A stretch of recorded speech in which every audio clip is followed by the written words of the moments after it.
Hey guys, I'm Steve with Regel. Hey, first and foremost, thanks for purchasing our product. This video today, what I want to do is go over some things to ensure the best chance for you to have a successful project. So stick with me. I'm going to stick to some really important things to hopefully help you guys out. Open your kit up, guys. The first thing you're going to look at to start the first step is our pre-wash. It says mix this up 2 ounces per gallon. You can mix it up close to that. This is not super critical, but this is a strong detergent soap that's going to clean off all the toxins and all kinds of nasty stuff. And it's also going to help us to remove a lot of the oxidation. I get the question a lot. Do I need to wet sand before? Do I need to buff before? No, you don't need any of this stuff here. We have all these different things. We'll talk about how we can use those, but not right now. So we're going to mix our pre-wash up, and we're going to use the supplied pads. They can either be black or red, depending on your project and what we send you. But what you're going to do is mix your solution up of soap, and you're going to take the entire surface we're going to regel, and you're going to scuff it like you're washing it, but you're going to use this pad, okay? When you do that, what we're trying to do is strip off dead oxidation, clean the surface, as well as create small scratches, which is what our regel is going to bond to get a good mechanical bond. So we're going to clean it really good with this stuff, and then we're going to let it dry. Okay, we want to rinse all this stuff off really good when we're done, let it dry, and then you're going to get wax and grease remover and a bag of rags. Okay, when you get right to the part of that, you're going to take the wax and grease remover, wet on a rag. If you have 2 people, it's better, but if not, it's okay. Wet this down with the wax and grease remover and wipe all of the last oils off our hands, any other contaminants, dirt, things like that. Right when you're getting ready to regel is when you can do that step, okay? We're going to clean all of it off, and then you're going to dry it.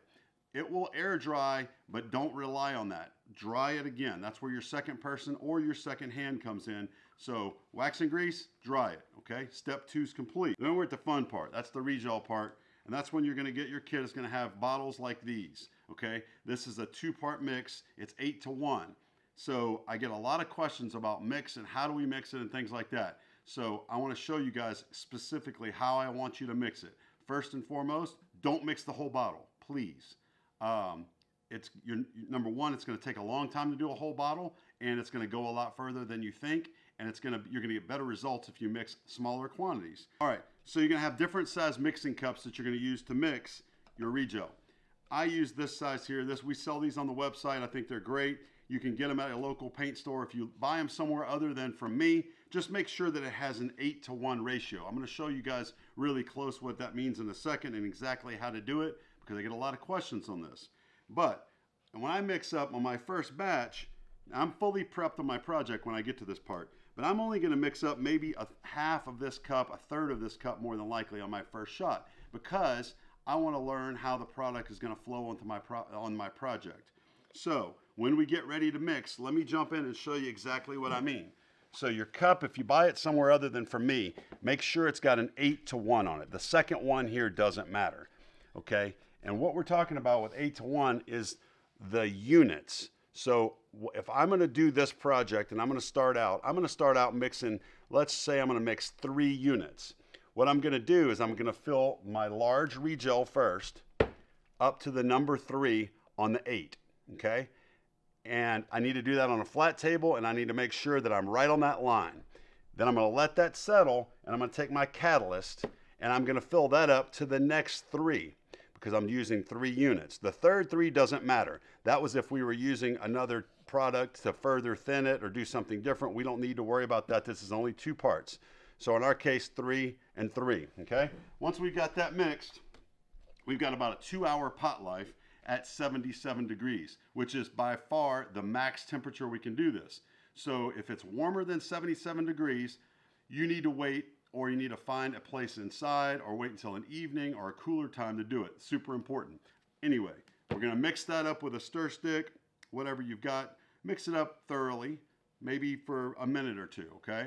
Then we're actually ready to start our application process. I use these cheap Walmart trays. You can use whatever you want to distribute your regel. This is kind of a big one, but they make the smaller ones. I actually prefer them. We couldn't find them today to shoot this video. But I will pour from my container about 1/4 of an inch in the bottom of one of these small trays. just a 1/4 inch.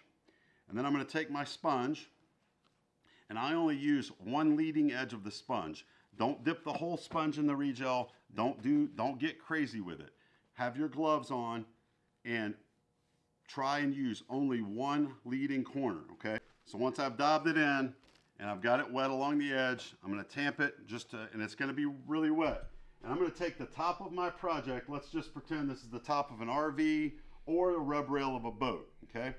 And what I'm going to do is I'm going to pick a corner, let's just say this corner here, and I'm going to make a pass about half of a sponge below the top. And when I put my application, I'm going to put it on and I'm going to go this slow across, okay? Really slow, and it's going to be running. And if it's not running, it's too dry. If it's not running, what that's going to tell us is your sponge has some dry spots in it and it's going to leave a streak, okay? That's my number one question. How do I fix streaks? Well, number one, let's not make them. So we're 2 or 3 inches below the top. We're coming across slow. We've got runs coming down. That's okay. Then once I make that pass, the length of my arm, I'm going to come right back up to the top and I'm going to make a perfect pass now. And it's going to lay in nice if I go slow. Then I'm going to come back to the original spot. I'm going to come across that, overlapping my first one 50%. And then I'm going to go down and I'm going to overlap again 50%. And as I do that, I'm catching my run as it comes down and I'm putting it on nice and wet. That way it has time to self-level. Okay, this is the key to getting it perfect.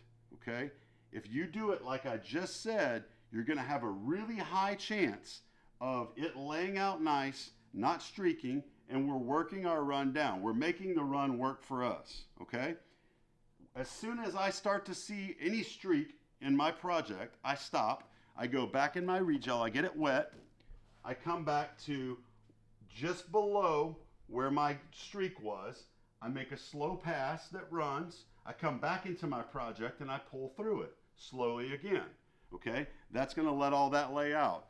There are small chances, if your project is very, very, very dry and very chalked, that even doing it like we're doing it, you're gonna have streaks that come out.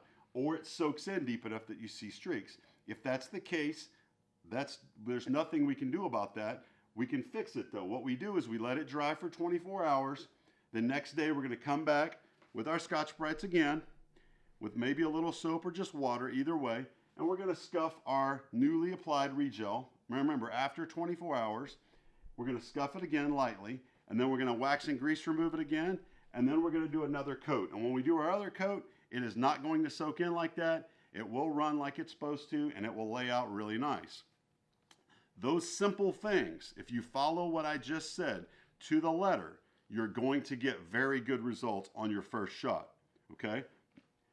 After you're done, if you have issues with a run or you have issues with the streaks, we've kind of talked about how to fix the streaks. Now let's talk about how to fix a run.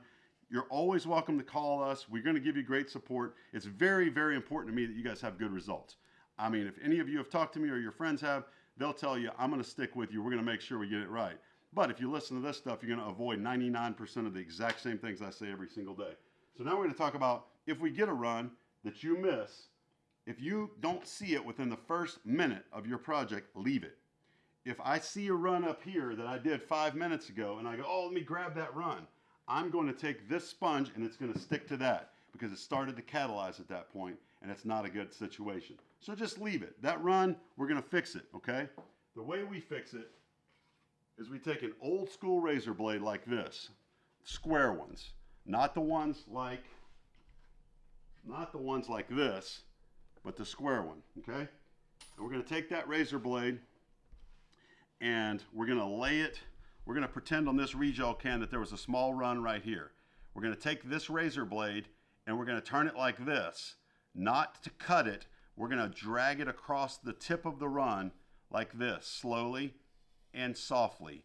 And what it's going to do is that razor blade is going to pull the top of the nipple of that run off. As soon as it starts to shave it off and you see it's getting smaller and smaller, stop and take some 1,000 or 1,500 or 2,000 grit sandpaper, lightly sand that area, and then buff it with whatever kind of compound or wax you have, and it'll shine right up. So now we know about how to fix runs, how to avoid streaks, how to make sure that we mechanically clean and do everything right, wax and grease it correctly. We don't get crazy with the sponges, but we do use the sponges correctly. We've gone through 1,000 different things to apply it. Don't try to reinvent the wheel, guys. Trust me, we've gone through this. This is the way to do it. Now, aftercare. You can put your boat back in the water after a day or two, at least 24 hours. I prefer 48. And then 4 to 5 days at 77 degrees, you can do whatever you want after that with it. And what I mean by whatever you want is you can top coat it with whatever you like. You can buff it if you want to. You can polish it if you got spots that, you know, you don't, it's going to shine like crazy, but maybe you had to touch up a spot and there's a blemish. You can buff through that. That's no problem. You can ceramic coat it with stuff like this or the real expensive stuff. You can use all these kinds of waxes, anything you want. You can use an orbital on it. That's not a problem. You can top coat it with anything you want. It's going to last fine. The more stuff you put on it, the better you're probably going to be, because you're going to inhibit the UV, which is what we're doing to save your fiberglass to start with. So we sell good wax that's very inexpensive, and we sell spray wax that's really nice when you get out of the water. If it's not salt water, you just shoot your boat down and wipe it down with a microfiber to look awesome. But I think that's going to be the majority of the things that I talk about every day. I appreciate you watching the video. If you have problems that we didn't discuss, call us. We're going to be here to help you. We want you to have success. Post your pictures on our Facebook, please. Post them on your social media. And you guys have a great time with your projects. And let's make your boats and RVs look awesome again. Thanks, guys.